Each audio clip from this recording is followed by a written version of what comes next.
ಮಹಾದೇವಿ ಅಮ್ಮ ಶ್ರೀ ಚಕ್ರವಾಸಿನಿ. ನನ್ನಿಂದ ನಿಮ್ಗೆ ಏನಾಗಬೇಕು ಅಂತ ಹೇಳಿ, ನಾನು ನಡೆಸ್ಕೊಡ್ತೀನಿ. ನಿನ್ನ ಕೆಲಸ ಆಗಲಿ, ಆಮೇಲೆ ನನ್ನ ಕೆಲಸ. ನೀನ್ ಮಾತು ಕೊಡ್ಲೇಬಾರ್ದಾಗಿತ್ತು. ಸರಿ, ಮಾತು ಕೊಟ್ಟೆ, ಆದ್ರೆ ಹೆಚ್ಚು ಅಂದ್ರೆ ಅವ್ರು ಏನ್ ಕೇಳ್ಬೋದು? ವಿಷಯ ಏನು ಅಂತ ತಿಳಿದೆ ನಾನು ಎಲ್ಲಿಗೂ ಬರೋದಿಲ್ಲ ವಿರೂಪಾಕ್ಷ. ಅಂತೂ ನಿನ್ನ ಹಠ ನೀನು ಬಿಡೋಲ್ಲ. ಸರಿ, ಹೇಳ್ತೀನಿ ಕೇಳು. ಇನ್ನು ಶ್ರೀಚಕ್ರಕ್ಕೋಸ್ಕರ ನಾವು ಅವರಿವ್ರ ಕಾಲು ಹಿಡಿದು ಬೇಡ್ಕೊಳ್ಳೋ ಅಗತ್ಯ ಇಲ್ಲ. ಎಲ್ಲದಕ್ಕೂ ಪೂರ್ಣ ವಿರಾಮ ಇಡ್ತೀನಿ. ಅಂತಹ ಒಂದು ಅದ್ಭುತವಾದ ಯೋಜನೆ ಸಿಕ್ಕಿದೆ. ಓಕೆ, ಬಾ.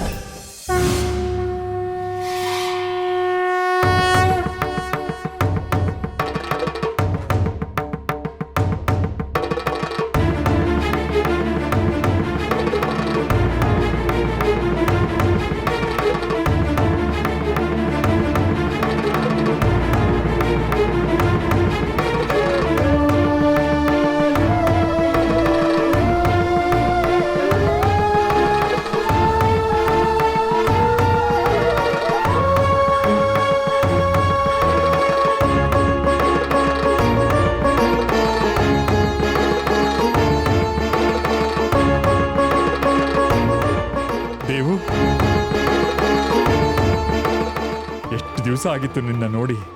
ಎಲ್ಲಿಗೆ ಹೋಗಿದ್ದೆ?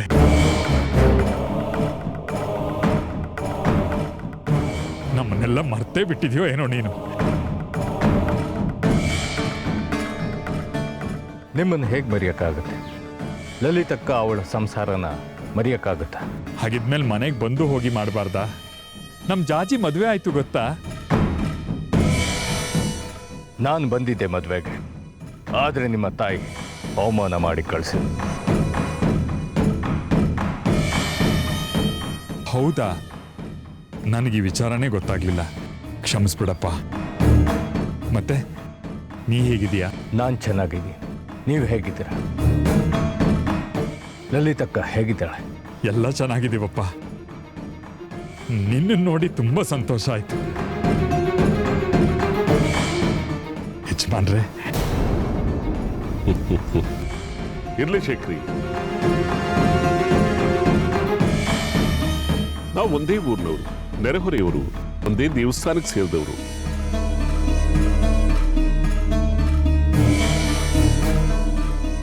ನಾವೇ ಒಬ್ರಿಗೊಬ್ರಿಗೆ ಆಗದೆ ಇದ್ರೆ ಹೇಗೆ? ಎಲ್ಲದಕ್ಕಿಂತಲೂ ಮನುಷ್ಯತ್ವ ಬಹಳ ಮುಖ್ಯ. ನಿಮ್ದು ದೊಡ್ಡ ಮನಸ್ಸು ಯಜಮಾನ್ರೆ. ಅದಕ್ಕೆ ದೇವನ ಹುಡುಕಿ ಕರ್ಕೊಂಡು ಬಂದಿದ್ದೀರಿ. ಮಾತು ಅಂದ್ರೆ ತಾಯಿ ಇದ್ದ ಹಾಗೆ ಶೇಖರಿ. ನಾನು ಹೇಳಿದ ಮತ್ತಾಗಿ ನಡ್ಕೊಂಡಿದ್ದೀನಿ. ಏನು ಮಜ್ಜಾಜಿ, ಸಂತೋಷನಾ? ನಿಮ್ಮಿಂದ ತುಂಬಾ ಉಪಕಾರ ಆಯ್ತು ಶಾಸ್ತ್ರಿಗಳೇ. ನಿಮಗೆ ಹೇಗೆ ಕೃತಜ್ಞತೆ ಹೇಳಬೇಕೋ ತಿಳಿತಿಲ್ಲ. ಉಪಕಾರದ ಮಾತು ಹಾಗಿರ್ಲಿ ಜಾಜಿ.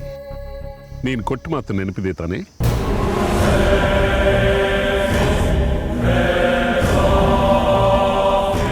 ಮರಿಬೇಡ. ಎಲ್ಲ ನೆನಪಿದೆ ಯಜಮಾನ್ರೆ. ನಮ್ಮ ಕೆಲಸ ಒಂದು ನಡೆಸ್ಕೊಡಿ. ನೀವೇನೇ ಹೇಳಿದ್ರು ಕೇಳ್ತೀವಿ. ಅಷ್ಟಾದ್ರೆ ಸಾಕು. ನಿಮಗೆ ಕೊಟ್ಟ ಮಾತನಾಗೆ ದೇವನ ಕರ್ಕೊಂಡ್ಬಂದಿದ್ದೀನಿ. ಅವನು ನಮ್ಮ ಕೆಲ್ಸಕ್ಕೆ ಒಪ್ಪಿದ್ದಾನೆ.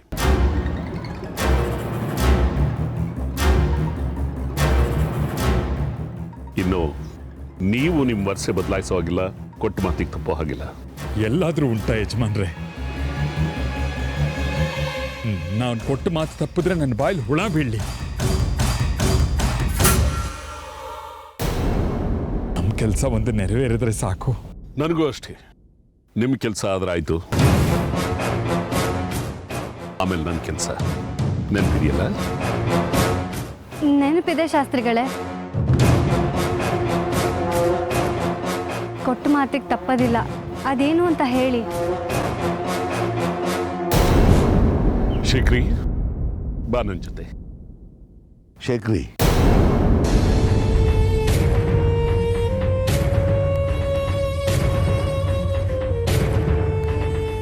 ಇವ್ರ ಜೊತೆ ನೀನು ಸ್ವಲ್ಪ ಹುಷಾರಾಗಿರಬೇಕು. ವ್ಯವಹಾರದಲ್ಲಿ ಮೊದಲೇ ಸುಮಾರು ನೀನು. ನಿನ್ನ ಜೊತೆ ನಾನು ಬರ್ತೀನಿ. ನಿನಗೆ ಸಹಾಯ ಆದರೂ ಆಗ್ಬೋದು. ಅದಕ್ಕೇನಂತೆ, ಬನ್ನಿ ದೇಶಿಕರೇ.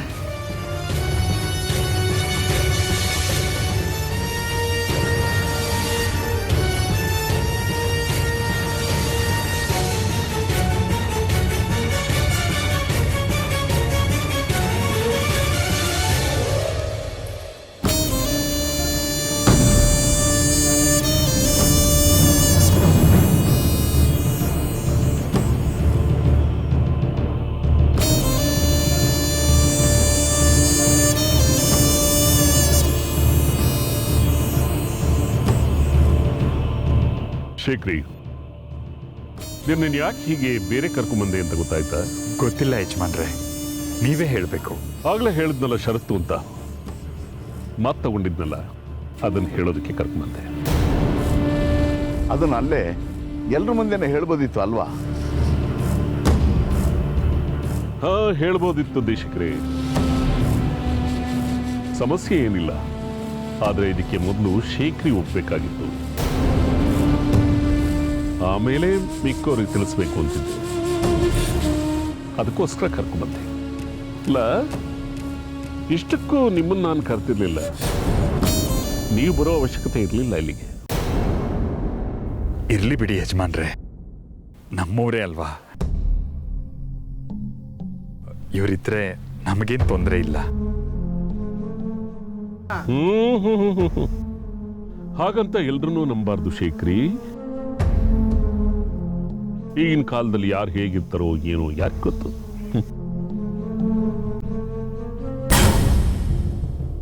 ಬಿಡು, ಇದು ನಿನ್ನ ಮನೆ ಸಮಾಚಾರ. ಅವರುಂಟು, ನೀನುಂಟು. ಈಗ ನಿನ್ನನ್ನ ಇಲ್ಲಿ ಕರ್ಕೊಂಬಂದಿರೋ ವಿಚಾರ ಏನು ಅಂತ ಅಂದ್ರೆ,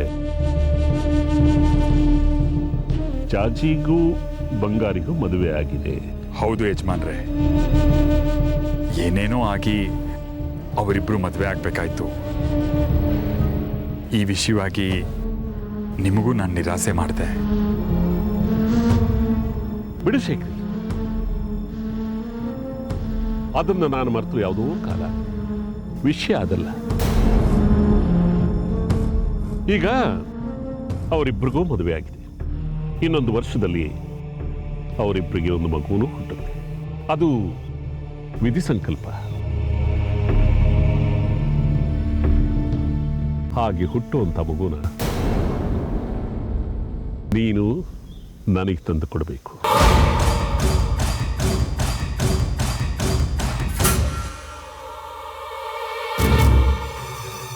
ಆ ಮಗು ನನ್ನದಾಗಬೇಕು. ಇದೇ ಷರತ್ತು. ಇದಕ್ಕೆ ನಿನಗೊಪ್ಪಿಗೆನಾ?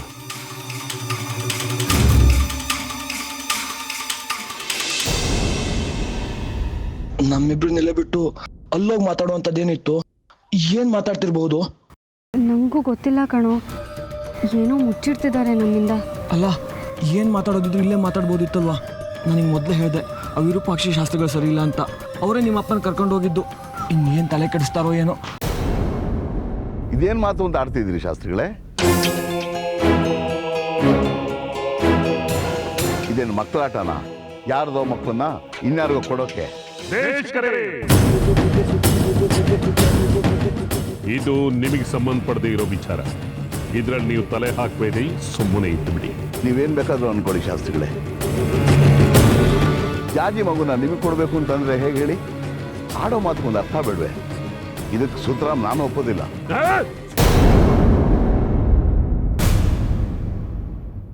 ನಿಮ್ಮೊಪ್ಪಿಗೆ ಯಾರೀ ಕೇಳಿದ್ದಿಲ್ಲಿ? ನಾನು ಕೇಳ್ತಾ ಇರೋದು ಶೇಖರಿನ. ಅವನು ಒಪ್ಪಿದ್ರೆ ಸಾಕು. ಶೇಖರಿ, ಇದರಲ್ಲಿ ಮೂರನೇವ್ರ ತಲೆ ಇಡೋದು ನನಗೆ ಇಷ್ಟ ಆಗೋದಿಲ್ಲ. ನೀನು ಹೇಳು, ಆಗುತ್ತಾ ಇಲ್ವಾ? ಒಪ್ಕೋಬೇಡ ಶೇಖರಿ. ಇದು ವಿರೂಪಾಕ್ಷ ಶಾಸ್ತ್ರಗಳ ಹೊಸ ಅಸ್ತ್ರ. ಯಾವುದೇ ಕಾರಣಕ್ಕೂ ಇದನ್ನು ಒಪ್ಕೋಬೇಡ.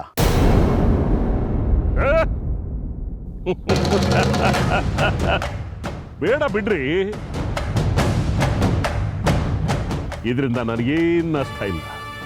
ಒಪ್ಲಿಲ್ಲ ಅಂತ ಅಂದ್ರೆ ದೇವು ಸಮುದ್ಯ ತಾನು ಮದುವೆ ಆಗೋಲ್ಲ. ಸಮುದ್ಯ ತಾನು ಮದುವೆ ಆಗ್ಲಿಲ್ಲ ಅಂದ್ರೆ ಜಾಜಿ ಕ್ಷೇತ್ರ ದರ್ಶನ ಆಗೋದಿಲ್ಲ. ಕ್ಷೇತ್ರ ದರ್ಶನ ಆಗ್ಲಿಲ್ಲ ಅಂತ ಅಂದ್ರೆ ಜಾಜಿ ಆಯುಸ್ಸು ವೃದ್ಧಿಗೆ ಇದ್ದ ಒಂದು ಅವಕಾಶನೂ ಕೂಡ ಈ ಶೇಖರಿ ಕಳ್ಕೊಳ್ತಾನೆ. ಇಲ್ಲ ಯಜಮಾನ್ರೆ, ಹಾಗಾಗಬಾರ್ದು. ನನ್ನ ಮಗಳು ಬದುಕಬೇಕು. ನನ್ನ ಮಗಳ ಪ್ರಾಣ ಮುಖ್ಯ ನನಗೆ ಯಜಮಾನ್ರೆ. ದಯವಿಟ್ಟು ದಯವಿಟ್ಟು ಉಳಿಸ್ಕೊಡಿ. ಅವಳಿಗೆ ಹುಟ್ಟೋ ಮಗು ನಿಮಗೆ ಕೊಟ್ಬಿಡ್ತೀನಿ. ದಯವಿಟ್ಟು ನನ್ನ ಮಗಳನ್ನು ಉಳಿಸ್ಕೊಡಿ. ಆ ದೇವನ ಮದುವೆಗೆ ಒಪ್ಪಿಸಿ ನನ್ನ ಮಗಳ ಪ್ರಾಣ ಭಿಕ್ಷೆ ಕೊಡಿ ಯಜಮಾನ್ರೆ. ಇವನ ಅಸಹಾಯಕತೆಯೇ ನಿಮ್ಮ ಬಂಡವಾಳ ಮಾಡ್ಕೋಬೇಡಿ ಶಾಸ್ತ್ರಿಗಳೇ. ಇದರಿಂದ ಖಂಡಿತ ನಮಗೆ ಒಳ್ಳೇದಾಗಲ್ಲ.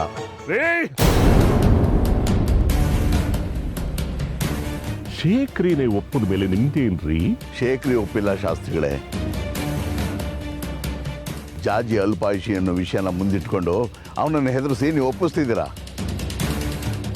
ಅಷ್ಟಕ್ಕೂ ಅವಳ ಮಗುನೇ ಯಾಕ್ರಿ ಬೇಕು ನಿಮಗೆ?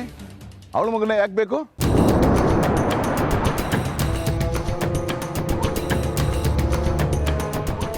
ದೀಕ್ಷಕ್ರೆ, ನನ್ನ ಪರಿಸ್ಥಿತಿ ನಿಮ್ಗೆ ಗೊತ್ತಲ್ಲ. ನನ್ನ ಇಬ್ಬರು ಮಕ್ಕಳು ಒಬ್ಬೊಬ್ರು ಒಂದೊಂದು ರೀತಿ ಆಡ್ತಾ ಇದ್ದಾರೆ. ಅವ್ರಿಗೆ ನನ್ನ ವಿದ್ಯೆ ಹಂಗ ಬೇಕಾಗಿಲ್ಲ, ಆಸ್ತಿ ಹಂಗ ಬೇಕಾಗಿಲ್ಲ. ಅವರವ್ರ ದಾರಿನ ಅವರವ್ರು ನೋಡ್ಕೊಂಡಿದ್ದಾರೆ. ನನ್ನ ಆಸ್ತಿ ವಿದ್ಯೆನೆಲ್ಲ ನಾನೇನು ಮಾಡಲಿ? ಅದಕ್ಕೆ ನನ್ನ ವಿದ್ಯೆನೆಲ್ಲ ಧಾರೆ ಹಿಡಿಯೋದಕ್ಕೆ ನನಗೊಂದು ಮಗು ಬೇಕು, ವಾರಸ್ದಾರ ಬೇಕು. ಅದಕ್ಕೆ ಜಾಜಿ ಬಂಗಾರಿ ಹುಟ್ಟೋ ಮಗುನೇ ನನಗೆ ಬೇಕು. ಆಯ್ತು ಯಜಮಾನ್ರೆ,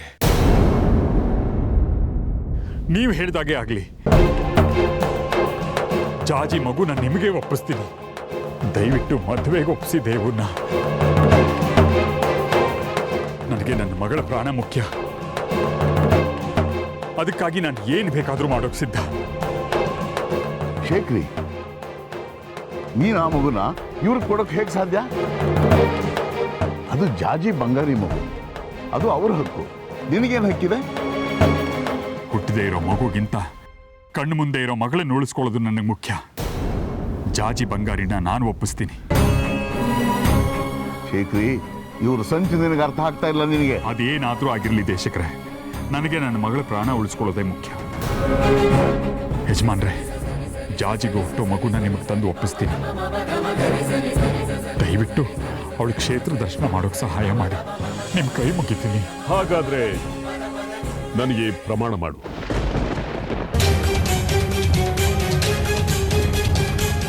ಜಾಜಿ ಬಂಗಾರಿಗೆ ಹುಟ್ಟೋ ಮಗುನ ಹುಟ್ಟಿದ ತಕ್ಷಣ ತಂದು ಕೊಡ್ತೀನಿ ಅಂತ.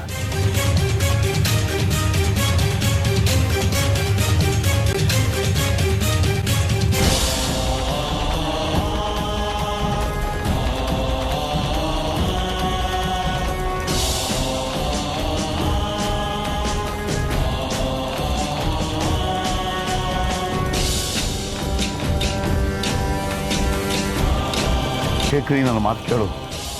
ಪ್ರಮಾಣ ಮಾಡಬೇಡ. ಪ್ರಮಾಣ ಮಾಡಿ ಸಿಕ್ಕಾಕೋಬೇಡ. ಮಗು ಕೊಡೋಕೆ ಒಪ್ಕೋಬೇಡ ಶೇಖರಿ. ನನ್ನ ಮಾತು ಕೇಳು. ದೇಶಕ್ರೆ, ನಿಮಗೂ ಇದಕ್ಕೂ ಸಂಬಂಧ ಇಲ್ಲ. ನನಗೆ ನನ್ನ ಮಗಳ ಪ್ರಾಣ ಮುಖ್ಯ. ಪ್ರಮಾಣ ಮಾಡೋಕೆ ಬಿಡಿ. ಇಲ್ಲ ಶೇಖರಿ, ನೀನು ಪ್ರಮಾಣ ಮಾಡೋದಕ್ಕೆ ನಾನು ಬಿಡೋದಿಲ್ಲ. ಬಾ ನನ್ನ ಜೊತೆ.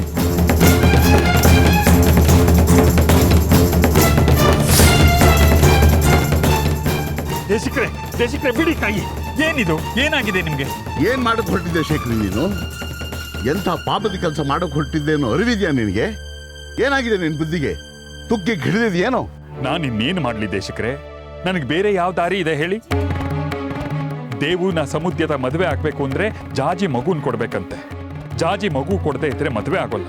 ಮದುವೆ ಆಗದೆ ಇದ್ರೆ ಕ್ಷೇತ್ರ ದರ್ಶನ ಆಗೋಲ್ಲ. ಕ್ಷೇತ್ರ ದರ್ಶನ ಆಗದೆ ಇದ್ರೆ ನಮ್ಮ ಜಾಜಿ. ನೋಡು ಶೇಖರಿ, ಜಾಜಿ ದೈವಾಂಶ ಸಂಬೂತೆ. ಅವಳು ಮಗುನ್ನೇ ಈ ವಿರೂಪಾಕ್ಷ ಶಾಸ್ತ್ರಿಗಳು ಕೇಳ್ತಿದ್ದಾರೆ ಅಂದ್ರೆ ಸ್ವಲ್ಪ ಅರ್ಥ ಮಾಡ್ಕೋ. ಇದರಲ್ಲೇನೋ ಮರ್ಮ ಇದೆ. ಹಾಗಾಗಿ ಮಗುನ್ ಕೊಡೋದಕ್ಕೆ ಒಪ್ಕೋಬೇಡ ಶೇಖರಿ. ಜಾಜಿನ ಉಳಿಸ್ಕೊಳ್ಳೋಕೆ ಬೇರೆ ದಾರಿ ಯಾವ್ದಾದ್ರು ಇದೆಯಾ ಹುಡ್ಕೋಣ. ಅದು ಬಿಟ್ಟು ನಿಮ್ಮನೆ ಮಗುನ ಬೇರೆಯವ್ರಿಗೆ ಕೊಡೋದು ಪಾಪ ಶೇಖರಿ. ಯಾವುದು ಪಾಪ ದೇಶಕ್ರೆ? ನನ್ನ ಮಗಳ ಪ್ರಾಣನ ನಾನು ಉಳಿಸ್ಕೊಳ್ಳೋಕೆ ಪ್ರಯತ್ನ ಪಡ್ತಿರೋದು ಪಾಪದ ಕೆಲಸನ. ಇನ್ನೂ ಹುಟ್ಟದೇ ಇರೋ ಮಗು ಬಗ್ಗೆ ಅಷ್ಟು ಕಾಳಜಿ ತೋರಿಸ್ತಿರಲ್ಲ. ಅಷ್ಟು ಉದ್ದ ಬೆಳೆದಿರೋ ಮಗಳನ್ನ ಕಳ್ಕೊಳ್ಳೋಕೆ ಇನ್ನೆಷ್ಟು ನೋವಾಗ್ಬೇಡ ನನಗೆ. ಹಾಗಂತ ಅವಳ ಮಗುನ ನೀನು ಕೊಟ್ಬಿಡ್ತೀನಿ ಅನ್ನೋದಕ್ಕೆ ನಿನಗೇನು ಹಕ್ಕಿದೆ ಶೇಖರಿ? ಇದು ಅವಳ ಗಂಡನಿಗೆ ಸಂಬಂಧಿಸಿದ್ದು. ನೀನು ದುಡುಕಿ ಏನಾದರೂ ಮಾತು ಕೊಟ್ಟಿದ್ರೆ ಏನು ಗತಿ? ನೋಡಿ ದೇಶಕ್ರೆ, ನನಗೆ ಜಾಜಿನ ಉಳಿಸ್ಕೊಳ್ಳೋದು ಮುಖ್ಯ. ಜಾಜಿ ಇದ್ರೆ ತಾನೇ ಮಗು ಎಲ್ಲ. ಈ ಒಂದು ಮಗು ಹೋದ್ರೆ ಇನ್ನೊಂದು ಮಗು ಆಗುತ್ತೆ ಅವಳಿಗೆ. ಇರೋಳೊಬ್ಳು ಮಗಳು, ಅವಳೇ ಹೋಗ್ಬಿಟ್ರೆ ಮಗುನ ಶಾಸ್ತ್ರಿಗಳಿಗೆ ಕೊಟ್ಬಿಡ್ತೀನಿ. ಏನಾದರೂ ಸರಿ ನನ್ನ ಮಗಳ ಪ್ರಾಣ ಉಳಿಸ್ಕೋತೀನಿ.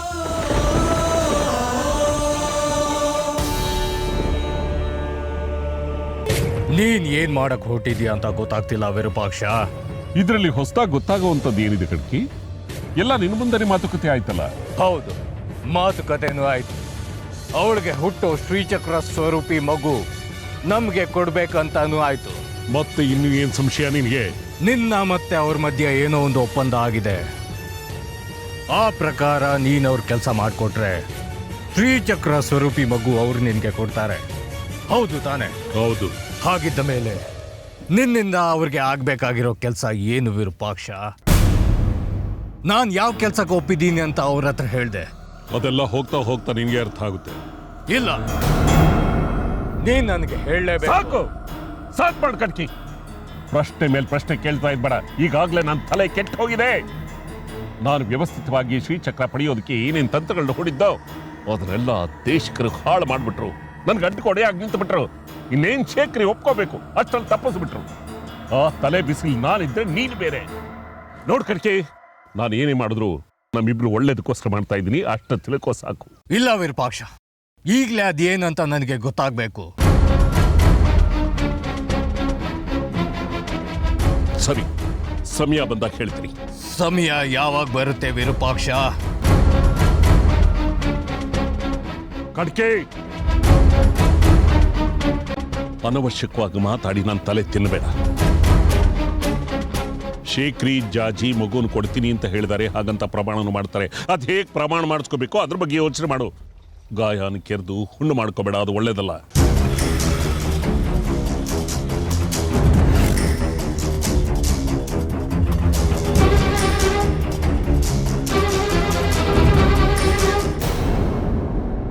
ಅಪ್ಪ, ಯಾಕೆಷ್ಟು ಗಾಬರಿ ಆಗಿದ್ದೀರಾ? ಏನಾಯ್ತು? ದೇಶಕ್ರೆ ನೀವಾದ್ರೂ ಹೇಳಿ. ಅದನ್ನ ಯಾವ ಬಾಯಲ್ಲಿ ಹೇಳಮ್ಮ ತಾಯಿ? ನೀವ್ ಹೇಳಲಿಲ್ಲ ಅಂದ್ರೆ ನಮಗ್ ಹೇಗ್ ಗೊತ್ತಾಗುತ್ತೆ? ಏನಾಯ್ತು ಹೇಳಪ್ಪ. ಜಾಜಿ, ಶಾಸ್ತ್ರಿಗಳು ಸಮುದ್ಯತ ದೇವು ಮದುವೆ ಮಾಡಿಸೋಕೆ ಒಪ್ಕೊಂಡಿದ್ದಾರೆ. ಹೌದು, ಅದ್ ನಮಗೂ ಗೊತ್ತಿದೆ. ಆದ್ರೆ ಅದಕ್ಕಾಗಿ ಒಂದು ಷರತ್ತು ಹಾಕಿದ್ದಾರೆ. ಆ ಷರತ್ತಿಗೆ ಒಪ್ಕೊಂಡ್ರೆ ಮಾತ್ರ ಈ ಮದುವೆ ನಡೆಯುತ್ತಂತೆ. ನಾನು ಮೊದಲೇ ಹೇಳಿಲ್ವಾ ಜಾಜಿ, ಈ ಶಾಸ್ತ್ರಗಳು ಕುತಂತ್ರಿಗಳು ಅಂತ? ನೀನು ಹಿಂದೂ ಮುಂದೆ ನೋಡಿದೆ ಅಮ್ಮನವ್ರ ಮೇಲೆ ಆಣೆ, ನೀವು ಹೇಳಿದ ಮಾತನ್ನ ನಡ್ಸ್ಕೊಡ್ತೀನಿ ಅಂತ ಅಂದೆ. ನೀನ್ ಸುಮ್ಮನೆ ಇರು ಬಂಗಾರಿ. ಮೊದಲು ಷರತ್ತೇನು ಅಂತ ತಿಳ್ಕೊಳ್ಳೋಣ. ಅಪ್ಪ, ಅದೇನ್ ಷರತ್ತಂತೆ? ನಾವೇನ್ ಮಾಡ್ಬೇಕಂತೆ? ಅದು ಸಮುದ್ಯತ ದೇವು ಮದುವೆ ಆಗಬೇಕು ಅನ್ನೋದಾದ್ರೆ ನಿಮ್ಮಿಬ್ಬರಿಗೂ ಹುಟ್ಟೋ ಮಗುನ ಹುಟ್ಟಿದ ಕೂಡಲೇ ವಿರೂಪಾಕ್ಷ ಶಾಸ್ತ್ರಿಗಳಿಗೆ ಕೊಡಬೇಕಂತೆ.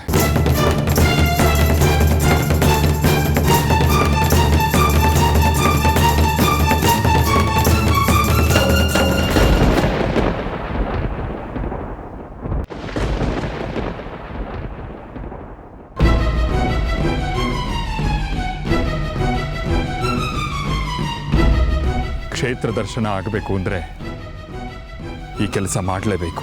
ಅದಕ್ಕೆ ನೀವೇನಂದ್ರಿ ಅಪ್ಪ? ಇವನು ಒಪ್ಪೋಕೆ ನಾನು ಬಿಡ್ಲಿಲ್ಲಮ್ಮ, ಕರ್ಕೊಂಡು ಬಂದ್ಬಿಟ್ಟೆ.